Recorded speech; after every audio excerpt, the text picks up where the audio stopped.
Bismillahirrahmanirrahim.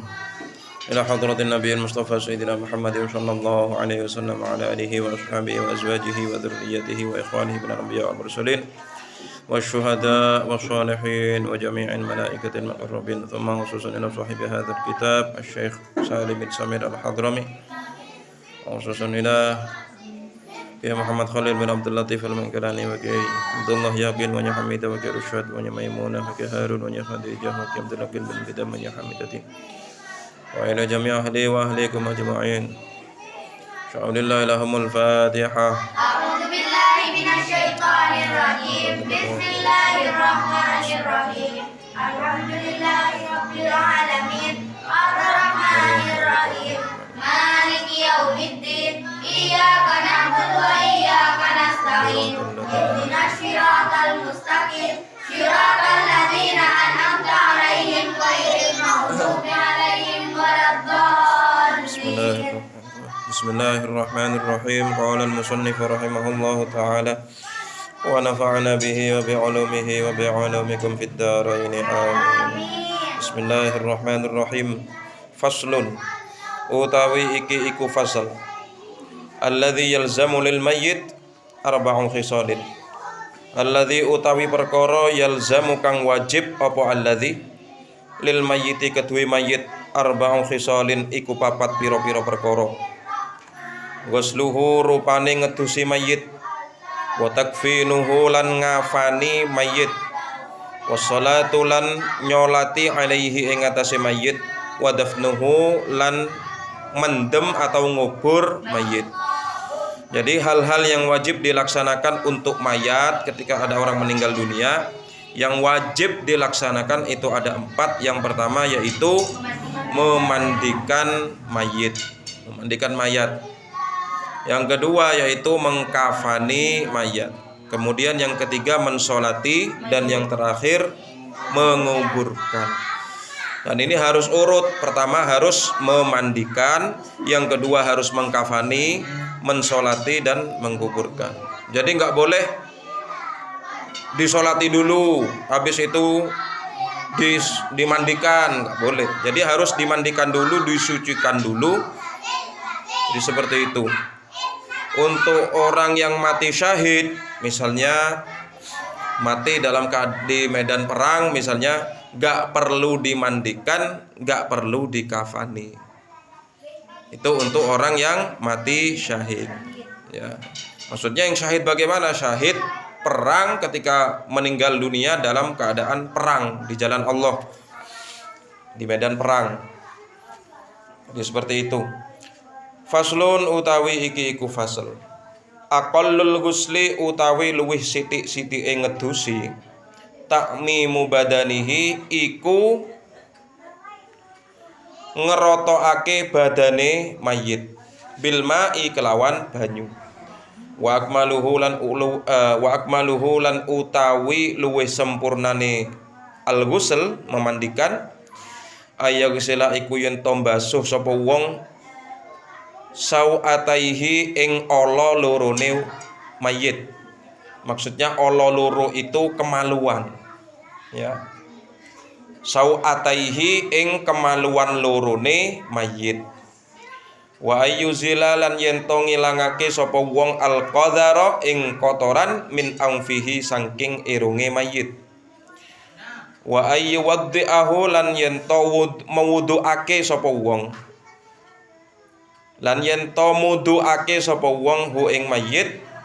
Wa ayyadaluka lan yen to nggosok sapa wong badanahu ing badane mayit bisidri kelawan godhong widara, daun bidara. Wa ayyu sabbalan yen to ngesokake sapa wong almaa ing banyu alaihi ing atase mayit salasan kelawan 3 ambalan. Untuk memandikan mayit, ya, itu paling sedikitnya memandikan mayit itu paling tidak meratakan air ke seluruh tubuh mayit. Yang penting rata aja udah. Tapi ini khusus bagi orang-orang yang kalau misalnya di daerahnya itu sulit air, ya. Tapi kalau misalnya banyak air ya harus disempurnakan cara memandikan mayit. Ya, kenapa seperti itu? Karena kalian ini suatu saat nanti pasti bakal memandikan mayit. Siapa? Orang tuanya. Ya, orang tuanya, entah mbahnya yang meninggal dunia, itu mesti keluarganya yang harus memandikan. Ya. Jadi kalau misalnya memang tidak ada air atau sulit air ketika itu, cukup paling sedikitnya memandikan mayit, yaitu cukup meratakan air ke seluruh tubuh mayit. Tapi kalau misalnya airnya itu normal, lebih baik disempurnakan cara memandikan mayit. Bagaimana cara menyempurnakannya? Yaitu ayyaghsila sau'ataihi, yaitu harus membersihkan kedua kemaluan mayit, baik lubang depan ataupun lubang belakang. Nah, itu harus bersih. Ya. Kemudian wa ayyuzilal qadhara min anfihi, kotoran-kotoran di dalam hidungnya mayit itu dibersihkan agar tidak keluar lagi yang namanya ingus. Itu dibersihkan. Kenapa? Karena mau menghadap Allah saja harus dimandikan. Harus dalam keadaan suci. Kalau orang masih hidup, bagaimana cara menghadap kepada Allah? Ketika sholat. Jadi ketika seseorang itu sholat, itu menghadap kepada Allah. Makanya harus dalam keadaan suci, punya wudhu. Juga disebutkan bahwasanya orang-orang ahli surga suatu saat nanti itu tidak akan mengeluarkan kotoran. Kalau di sini kalau kita misalnya kita banyak makan, kotoran yang dikeluarkan. Kalau orang-orang surga, ahli surga, tidak ada kencing, tidak ada berak. Jadi di surga itu tidak ada yang namanya WC umum. Apalagi ingusan nggak ada. Orang-orang ahli surga itu nggak ada yang ingusan, nggak ada. Kemudian wa ayyuwaddi'ahu. Ya, kalau lebih sempurnanya lagi memandikan mayit itu diwudui. Ya, selesai dibasuh seluruh badan, dibersihkan semua kotoran-kotoran, maka kemudian diwudukkan. Ya, diwudukkan. Kemudian wa ayyadluka badanahu bisidri.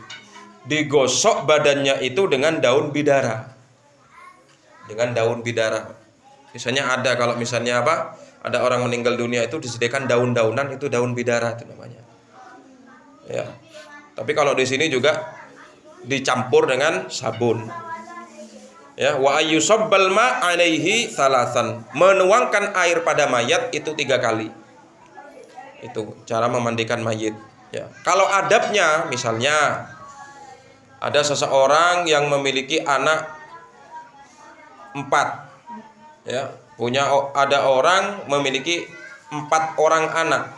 Kemudian orang itu meninggal dunia. Kemudian yang memandikan itu adalah anak-anak mereka atau saudara-saudaranya. Ya. Adabnya itu bagaimana? Kalau misalnya orang perempuan yang memandikan bapaknya, anak perempuan memandikan bapaknya, maka posisi perempuan itu ada di bagian kepala mayit. Terus di bagian perut ke bawah anak-anak laki-laki. Begitu. Ya. Jadi bukan sok-sokan pas langsung, itu ada adabnya. Kalau misalnya yang meninggal itu perempuan, maka anak laki-laki di bagian kepala, atau di bagian atas. Ya. Anak perempuan di bagian bawah. Karena yang sensitif yaitu di bawah perut itu yang sensitif itu. Ya, jadi seperti itu cara memandikan mayat. Ini suatu saat nanti kalian pasti akan memandikan mayat. Ya, Abbas nanti akan memandikan Abi ketika meninggal dunia. Ya. Jadi seperti itu. Faslun utawi iki iku fasl. Aqallul kafni utawi luwih sithik-sithike ngafani. Saubun iku jarik siji atau kelambi siji, yaumuhu kang meratani apa saub hu ing mayit. Wa akmaluhu lan utawi luwih sempurnane al-kafnu mengkafani lirrajuli kedue wong lanang, mayit lanang salasulafa ifa iku 3 pira-pira lapisan. Walil mar'ati lan iku kedue mayit wadon komisun utawi gamis. ya, utawi gamis, baju kurung. Wa khimarun lan kerudung. Wa izarun dan sarung. Wa lafifatani lan rong lapis. Nah, untuk mengkafani, ya, mengkafani mayit, paling sedikitnya mengkafani mayit itu satu pakaian, ya, satu pakaian yang bisa menutupi seluruh tubuh mayit. Satu pakaian yang bisa menutupi satu mayit, seluruh mayit tertutupi oleh satu pakaian itu. Jadi cara mengkafani mayit paling sedikitnya seperti itu. Misalnya ada orang fakir, miskin, meninggal dunia, gak mampu beli kain kafan, itu cukup dengan sarung, ya, atau apapun lah yang sekiranya bisa menutupi mayit itu, bisa mencukupinya. Itu paling sedikitnya. Wa akmaluhu, tapi lebih sempurnanya lagi, yang lebih sempurna bagi mayit laki-laki, ya, itu 3 lapis kain kafan. 3 lapis kain kafan. Paling sempurnanya itu 3 lapis. Ya, jadi 3 lapis itu bagi mayit laki-laki. Kalau mayit perempuan satu baju kurung, ya, baju kurung, ya, kemudian kerudung kalau perempuan, kemudian sarung, kemudian 2 lapis kain kafan. Ya, ini jadi bagi mayit laki-laki dan mayit perempuan nggak sama. Jadi kalau mayit laki-laki 3 lapis kain, paling sempurnanya. Ya. Lebih sedikitnya 1 helai pakaian yang bisa mencukupi pada mayit itu. Kalau mayit perempuan 1 baju kurung, ya, gamis, kemudian kerudung, kemudian sarung dan 2 lapis kain. Ini cara mengkafani mayit. Faslun utawi iki ku fasal. Arkanu sholatil janazati utawi piro-piro rukune sholat jenazah. Sab'atun iku 7. Al awwalu utawi kang kawitan, utawi kang awal, an-niyatu iku niyat. Atsani utawi kang kaping pindho, arba'u takbiratin iku 4 piro-piro takbir. Ats-tsalitsu utawi kang kaping 3, al-qiyamu iku ngadeg alal qadiri ing atase wong kang kuwasa atau wong kang mampu. Ar-rabi'u utawi kang kaping 4, qiraatul Fatihati iku maca surat Al-Fatihah. Al-khamisu utawi kang kaping 5, as-sholatu 'alan nabi iku maca sholawat 'alan nabi ing atase Gusti Kanjeng Nabi sallallahu alaihi wasallam. Ba'da tsaniyati ing dalem sakwise takbir kang kaping pindho. As-sadisu utawi kang kaping 6, ad-du'a iku donga lil mayyiti kanggo mayit. Ba'da tsalisati ing dalem sakwise takbir kang kaping 3. As-sabi'u utawi kang kaping 7, assalamu iku salam. Nah, sekarang rukun-rukun salat jenazah. Ya. Makanya ini penting dipelajari buat kalian, karena suatu saat nanti kalian pasti akan mensolati jenazah bapak kalian atau ibu kalian. Jangan sampai kalian seorang anak gak mau mensolati orang tua kalian. Jangan sampai. Ya, kalau perlu di antara anak-anaknya atau kalian ini, andai kata bapak kalian atau ibu kalian itu meninggal dunia, kalau bisa menjadi imam kalian, menjadi imam, ngimami sekalian. Paham ya? Paham. Jadi jangan sampai kalian itu laki-laki, terutama bagi laki-laki, ketika meninggal dunia orang tua kalian, jangan sampai kalian gak mensolati mayat atau jenazah kedua orang tua kalian, baik ibu atau bapak kalian. Kalau bisa kalian menjadi imamnya. Kalau bisa kalian ketika dikubur kalian yang mengadzaninya. Makanya harus dipelajari ini. Jadi rukun-rukun sholat jenazah itu ada 7. Ya, rukun-rukun sholat jenazah. Yang pertama adalah niat. Bagaimana niatnya? Kalau misalnya yang meninggal dunia adalah laki-laki, usolli ala hadzal mayyiti arba'at takbiratin fardhu kifayatin makmuman atau imaman lillahi ta'ala, ya. Itu niatnya. Kalau jenazah perempuan, usolli ala hadhil mayyitati, ya, arba'at takbiratin fardhu kifayatin makmuman lillahi ta'ala. Itu niat. Tapi itu niat diucapkan di dalam mulut. Kenapa? Karena itu hanya melafatkan niat. Niatnya di dalam hati. Usolli ala hadzal mayyit. Kalau mayit laki-laki. Kalau mayit perempuan, usolli ala hadzihil mayyitati. Fardhu kifayatin ma'muman lillahi ta'ala. Sebutkan hal itu ketika kita bertakbir. Ketika kita bertakbir, ya, sebutkan niat itu ketika kita bertakbir, takbiratul ihram. Ya. Kemudian rukun yang kedua yaitu arba'u takbiratin, 4 takbiran. Jadi sholat mayit itu nggak ada ruku, nggak ada sujud. Ya, cukup 4 takbir. Sama seperti orang kalau sholat id. Orang kalau sholat id hari raya itu ada 7 takbir. Yang kedua ada 5 takbir. Tapi kalau sholat jenazah itu ada 4 takbir. Ya, Allahu Akbar. Nah, itu sebutkan niat ketika takbir pertama.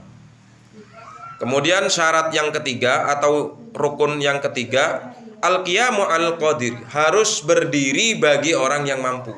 Kalau orang itu gak mampu berdiri, boleh sholat dengan cara duduk. Kalau gak mampu duduk, tidur, boleh tidur miring. Ya, kalau gak mampu tidur miring, barengkan sama mayit, orang itu udah mati, sholati juga. Kemudian yang keempat, rukun yang keempat, setelah takbir yang pertama, Allahu Akbar, ya, itu membaca qiraatul Fatihah, membaca surat Al-Fatihah. Gak usah baca kabirau, langsung baca surat Al-Fatihah. Jadi begitu takbir, misalnya ada mayit laki-laki, usolli ala hadzal mayyiti arba'at takbiratin fardhu kifayatin ma'muman lillahi ta'ala, Allahu Akbar. Takbir pertama langsung baca surat Al-Fatihah. Bismillahirrahmanirrahim. Alhamdulillahirabbil alamin. Ya, baca surat Al-Fatihah. Kemudian al-khamisu, rukun yang kelima, as-shalatu 'alan nabi, membaca sholawat. Ya, membaca sholawat kepada Nabi Muhammad ba'da tsaniyati, setelah takbir yang kedua. Setelah selesai baca surat Al-Fatihah, waladdallin, amin, takbir lagi yang kedua, Allahu Akbar, membaca sholawat kepada Nabi Muhammad. Allahumma sholli ala sayyidina Muhammad wa ala ali sayyidina Muhammad. Itu lebih pendeknya, paling sedikitnya, lebih sempurnanya membaca sholawat Ibrahimiyah yang dibaca ketika tahiyat. Ya, Allahumma sholli ala sayyidina Muhammad wa ala ali sayyidina Muhammad kama shallaita ala sayyidina Ibrahim wa ala ali sayyidina Ibrahim. Barik ala sayyidina Muhammad wa ala ali sayyidina Muhammad kama barakta ala sayyidina Ibrahim wa ala ali sayyidina Ibrahim fil alamina innaka Hamidum Majid. Ya, kalau nggak mau panjang-panjang, cukup sholawat biasa. Allahumma sholli ala sayyidina Muhammad wa ala ali sayyidina Muhammad. Takbir lagi, takbir yang ketiga, Allahu Akbar. Ya. Asadis, yang keenam rukunnya yaitu ad-du'a lil mayyit ba'da tsalitsati, mendoakan mayit pada takbir yang ketiga. Jadi yang pertama, takbir yang pertama, setelah takbir yang pertama membaca surat Al-Fatihah, takbir setelah takbir yang kedua membaca sholawat, takbir yang ketiga mendoakan mayit. Ya, bagaimana doanya? Allahumma ighfir lahu warhamhu wa'afihi wa'fu anhu. Ini paling sedikitnya. Cukup sudah. Ya, itu sudah cukup. Lebih sempurnanya lagi diteruskan wa akrim nuzulahu wa wasih madkhalahu wa aghsilhu bima'i wa thalji wa barad. Ya, itu paling lengkapnya itu. Kalau lebih cukupnya, secukupnya bagaimana? Allahumma ighfir lahu warhamhu wa'fu anhu. Kalau mayit perempuan, Allahumma ighfir laha warhamha wa'fu anha wa'afiha wa'fu anha. Itu maksudnya. Paham ya? Jadi untuk cara mensolatkan mayit itu seperti itu. Ya, usolli umpama yang meninggal dunia laki-laki atau perempuan. Misalnya perempuan, usolli ala hadhil mayyitati arba'at takbiratin fardhu kifayatin ma'muman lillahi ta'ala. Allahu Akbar. Langsung baca Fatihah. Selesai baca Al-Fatihah, waladdallin, amin. Takbir lagi yang kedua, Allahu Akbar. Dan baca Allahumma sholli ala sayyidina Muhammad wa ala ali sayyidina Muhammad Kalau pengen diteruskan salat Ibrahimiyah lebih baik. Kama shallaita sampai fil alamina innaka Hamidum Majid. Kemudian takbir yang ketiga, Allahu Akbar. Mendoakan mayit, Allahumma gfir lahu warhamhu wa'afihi wa'fu anhu. Kalau yang meninggal perempuan, Allahumma gfir laha warhamha wa'afiha wa'fu anha. Ya, jadi seperti itu. Kemudian takbir yang keempat, ya, membaca doa sebelum salam, didoakan mayit itu, ya, Allahumma la tahrimna ajrohu wa la taftinna ba'dahu waghfir lana walahu. Ya. Kalau mayit perempuan, Allahumma la tahrimna ajroha wa la taftinna ba'daha waghfir lana walaha. Selesai baru salam. Assalamualaikum warahmatullahi. Assalamualaikum warahmatullahi. Jadi cara mensolatkan mayit seperti itu. Nggak ada sujud, nggak ada ruku. Ya, jadi ada 4 takbir kalau misalnya kita mensolati mayit. Makanya jangan sampai kalian itu sebagai anak, andai kata orang tua kalian meninggal dunia, jangan sampai kalian itu nggak mensolati jenazah orang tua kalian. Pas ngumpul semuanya di mana? Di kuburan. Ngubur mayit sambil cerita-cerita, sambil guyonan, sambil ngerasani orang. Jangan sampai, ya. Makanya itu belajar nanti cara mensolatkan mayit. Faslun utawi iki iku fasl. Aqallu dafni utawi luwih sithik-sithike mendem atau ngubur mayit. Hufratun iku sak kedukan taktumu kang bisa nyimpen apa hufrah raihatahu ing ambune mayit. Wa tahrisuhu lan njaga apa hufrah hu ing mayit minas sibai saking satu galak. Wa akmaluhu lan utawi luwih sempurnane ad-dafnu ngubur mayit qamatun iku sak dedeg wa bastot sak ngadekan maksudnya. Wa bastotun lan sak pengawe. Wa yudha'u lan den selehake khadduhu apa pipine mayit alat turabi ing atase tanah. Wa yajibu lan wajib taujihuhu apa madhepake mayit ilal kiblati maring kiblat. Nah, sekarang cara mengubur mayit. Ya, selesai disolati, dikubur mayit itu. Bagaimana cara mengkuburkan mayit? Ya, paling sedikitnya menguburkan mayit itu hufratun taktumu raihatahu wa tahrusuhu minas siba. Yaitu satu galian, ya, sebuah galian yang bisa menyimpan mayit. Maksudnya yang bisa menampung mayit itu. Kalau mayitnya kurus, ya berarti galian sekiranya cukup untuk mayit yang kurus. Kalau mayitnya itu gemuk, obesitas, gemuk, sumo misalnya, ya, sumo kan gemuk-gemuk misalnya, nah itu ya ukurannya disesuaikan. Ya, kemudian galian tadi itu, lubang galian tadi itu bisa menjaga mayit itu, bisa melindungi mayit itu dari hewan galak, dari hewan liar. Ya, jadi seperti itu.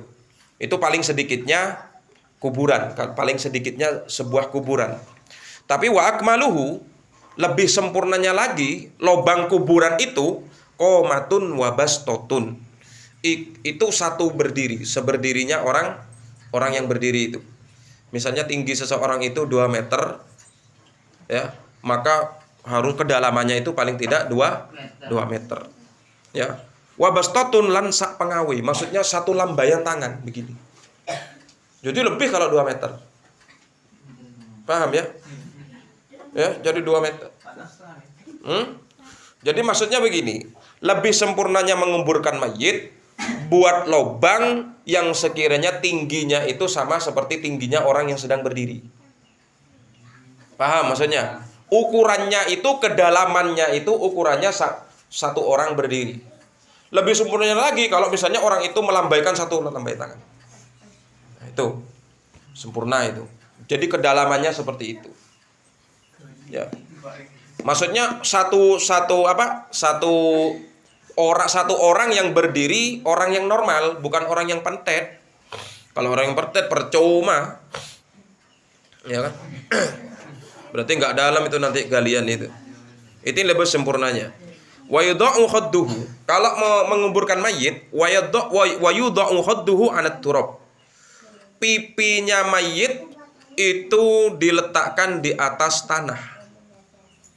Makanya kalau ada mayit, ya, ada orang meninggal dunia, begitu dikuburkan, semua tali-talinya itu dibuka.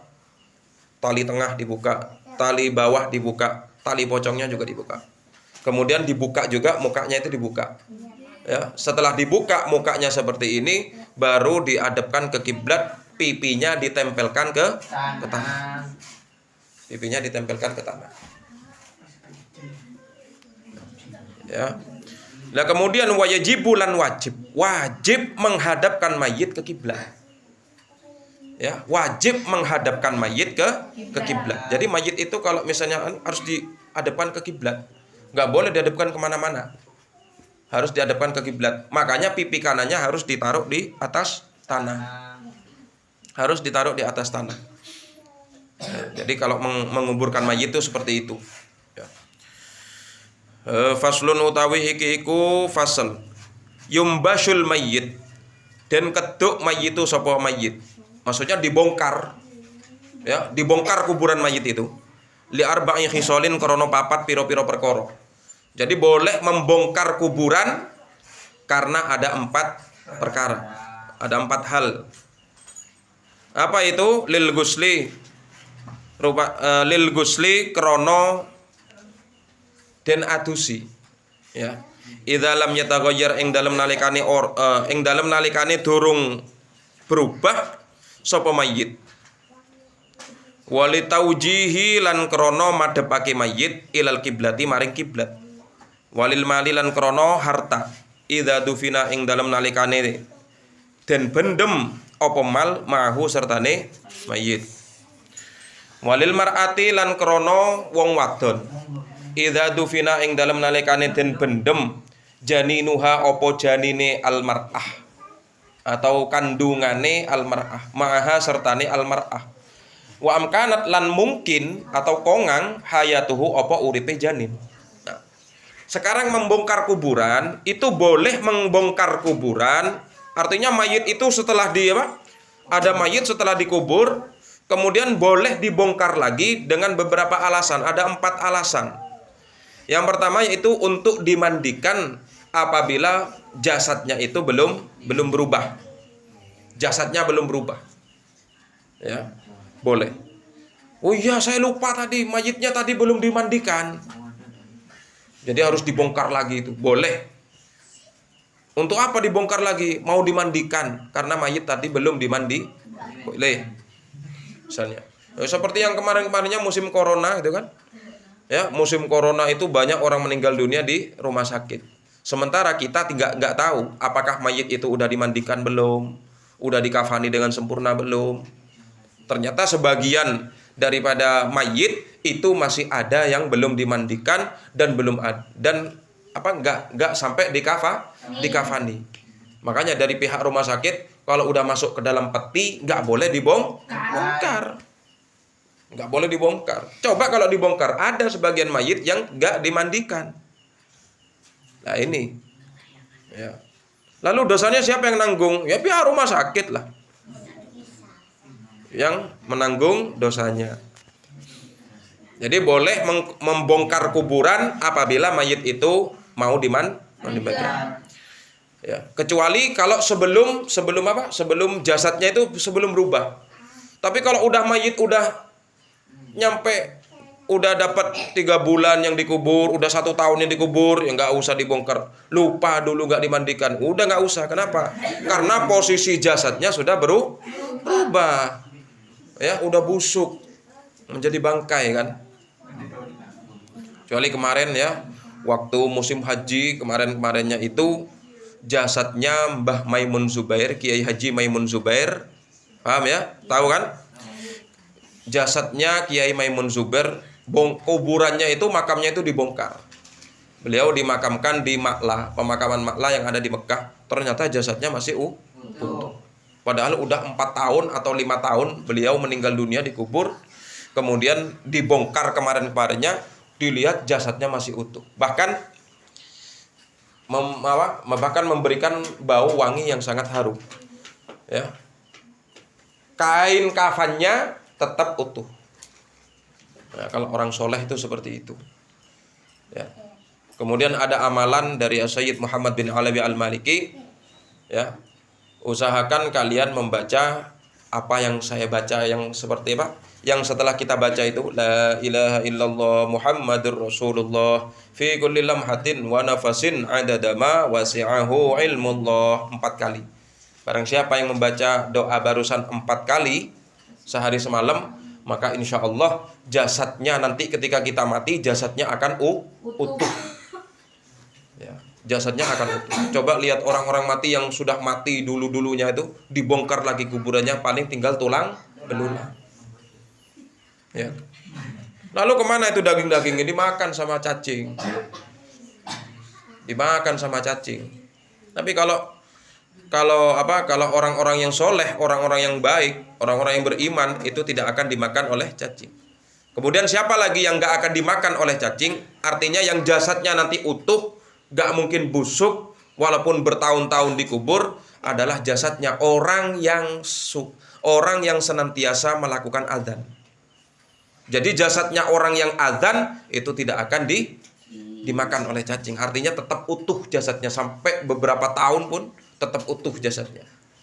Makanya ini termasuk keutamaan bagi para muadzin, orang yang senantiasa hidupnya selalu mengumandangkan azan, maka ketika mati dia tidak akan ketika mati jasadnya akan utuh, tetap utuh. Ya, ini sesuai dengan hadis Nabi. Ya. Lanjut. Kemudian boleh lagi kuburan itu dibongkar apabila mayit itu mau dihadapkan ke kiblat. Ya. Nggak tahu caranya cara menguburkan mayit. Orang yang menguburkan mayit orang-orang bodoh. Jadi ditaruh begitu aja mayit. Ya. Dalam keadaan duduk bersandar begini. Tangannya begini. Ya. Kemudian setelah dikubur ditanya sama keluarganya, sudah dikubur, Le? Oh sudah. Yang ngubur tadi orang-orang gimana nih? Ya sudah dikubur. Sudah saya kubur dalam keadaan duduk, kakinya yang satunya begini, kemudian tangannya begini. Ya, itu boleh untuk dibongkar lagi. Kenapa? Diadepkan yang benar, ya. Pipinya taruh di atas tanah, kemudian diadepkan ke kiblat. Boleh.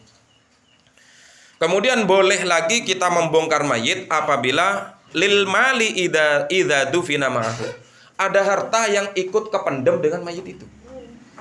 Misalnya yang menguburkan mayit itu pakai cincin emas atau pakai apalah misalnya. Atau ya pokoknya pakai perhiasan. Ya, cincin, dia memiliki cincin yang sangat berharga. Kemudian ketika menguburkan mayit, cincinnya jatuh.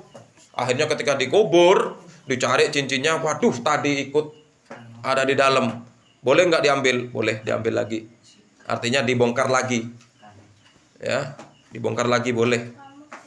Atau ketika menguburkan mayit, ya, makanya menguburkan mayit macam-macam. Pakai perhiasan, pakai uang. Akhirnya uangnya jatuh. Berapa uang yang jatuh? 2.000 rupiah. Tidak usah kalau cuma 2.000 ya. Kecuali uangnya banyak. Berapa yang jatuh? ATM isinya 1 miliar. Boleh untuk dibongkar lagi. Ya. Kemudian walil mar'ati idza dufina janinuha. Boleh membongkar mayit membongkar kuburan apabila yang meninggal dunia itu perempuan yang sedang hamil.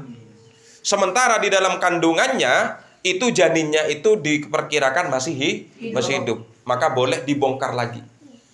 Ada perempuan meninggal dunia dalam keadaan mengandung, hamil.